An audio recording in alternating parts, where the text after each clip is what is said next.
ছাত্রছাত্রীদের গুণগত শিক্ষা প্রদানের লক্ষ্যে বর্তমান রাজ্য সরকার ও শিক্ষা দপ্তর সর্বাধিক গুরুত্ব দিয়ে কাজ করা সত্ত্বেও বিভিন্ন সমস্যায় ঢুকছে বিভিন্ন বিদ্যালয়।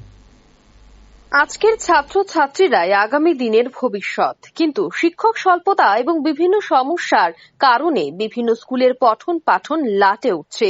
তারই রেশ ধরে চুরিলাম বিধানসভার রামছড়া উচ্চ বিদ্যালয়টি বিভিন্ন সমস্যায় ঠুকছে। অভিযোগ, দীর্ঘদিন ধরে এই বিদ্যালয়টি জরাজীর্ণ অবস্থায় আছে। ক্লাসরুমে নেই বৈদ্যুতিক পাখা, নেই পানীয় জল, নেই পর্যাপ্ত শিক্ষক। এমনই অভিযোগ করলেন বিদ্যালয়ের ছাত্ররা। পাশাপাশি পড়ুয়াদের আরও অভিযোগ, বিদ্যালয়ের ইনচার্জ কেশব চন্দ্র দাস নিজের মর্জি মাফিক বিদ্যালয়ে আসেন। শনিবারও তিনি বিদ্যালয়ে অনুপস্থিত ছিলেন। বিদ্যালয়ের এই বেহাল অবস্থার প্রতিবাদে দুটি ক্লাসের ছাত্রছাত্রীরা শনিবার স্কুল বয়কট করে।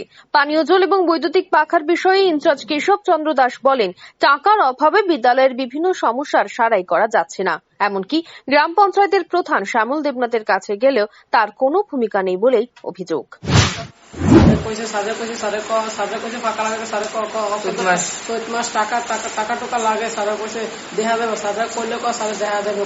কতদিন ধরে এই সমস্যাটা? এই সময়টা 2 সপ্তাহ যাবত। তোমার কারে জানাইছো বিষয়টা? গ্রামের প্রধানের জানাইছি, তারপর প্রধানে গেছে কালকে সোমবারে এসএমসি মিটিং হইলে সোমবারে। কি নাম তোমাদের প্রধানের? শ্যামল দেবনাথ। বিদ্যালয়ের কারে জানাইছো?